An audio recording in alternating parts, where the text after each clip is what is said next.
IPL 2024 আসরে Chennai super কিংসের হয়ে বাজিমাত করা মুস্তাফিজুর রহমান এবারের আইপিএলে রয়েছেন অবিকৃত। 2 কোটি রুপি ভিত্তিমূল্য থাকলেও তাকে দলে নিতে আগ্রহ দেখায়নি কোনো দল, ফলে মুস্তাফিজ থেকে যায় আনসোল্ড।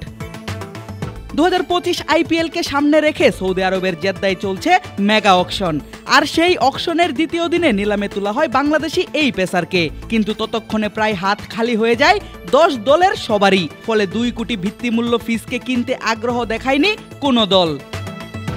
যদিও বারবার অকশনিয়ার বলে যাচ্ছিলেন ফিজের নাম, এমনকি দলগুলো আলোচনা করছিলেন নিজেদের মাঝে ফিসকে নিয়ে, কিন্তু লাভ হয়নি কোনো।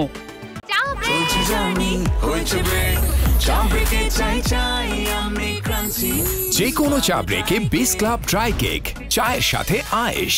মুস্তাফিজুর রহমান এখন অবধি 7 আসর খেলেছেন ইন্ডিয়ান প্রিমিয়ার লিগে, যেখানে 7 সিজনে তিনি জার্সি গায়ে চাপিয়েছেন 5 দলের। সানরাইজার্স হায়দ্রাবাদের হয়ে 2016-তে শুরু, তারপর একে একে খেলেছেন Mumbai Indians, Rajasthan Royals, Delhi Capitals এবং চেন্নাই সুপার কিংসের হয়ে। প্রথম আসরেই বাজিমাত করেছিলেন Mustafiz. The fees, cutter master এমন আরও অনেক নামে বিশ্ব ক্রিকেটে হয়েছিলেন পরিচিত। নিজের কাটার এবং স্লোয়ারে কাঁপন ধরিয়েছিলেন প্রতিপক্ষ ব্যাটারদের বুকে। ডেভিড ওয়ার্নারের অধিনায়কত্বে ভুবনেশ্বর কুমারের সঙ্গে জুটি গড়ে সানরাইজার্সকে জিতিয়েছিলেন শিরোপা। দ্য ফিজ 2016 সালে আইপিএলে 16 ম্যাচে শিকার করেছিলেন 17 উইকেট। পুরো টুর্নামেন্ট জুড়ে তার বোলিং এভারেজ ছিল 25 এবং ইকোনমি ছিল 7-এর কম। এমনকি সেবার আইপিএলের সেরা উদীয়মান খেলোয়াড়ের পুরস্কারও জিতেন কাটার মাস্টার, যদিও পরের সিজনে মাত্র একটি ম্যাচই খেলতে পেরেছিলেন সানরাইজার্সের হয়ে। 2018 এবং 2021 এই 2 সিজন মুস্তাফিজ খেলেন রাজস্থান রয়্যালসের হয়ে। খুব একটা ভালো না করতে পারলেও খারাপও করেননি বাহাতি এই পেসার।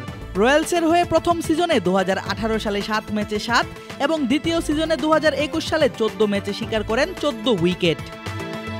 একই ঘটনার পুনরাবৃত্তি ঘটে 2022 সালে দিল্লি ক্যাপিটালসের হয়ে, সেখানেও ফিজ পান 8 ম্যাচে 8 উইকেট। যদিও পরের সিজনে খুব বেশি খেলার সুযোগ হয়নি কাটার মাস্টারের, তখন ধার কমে যায় তার বোলিংয়ে। মাত্র 2 ম্যাচে বল করার সুযোগ জুটেছিল মুস্তাফিজের কপালে।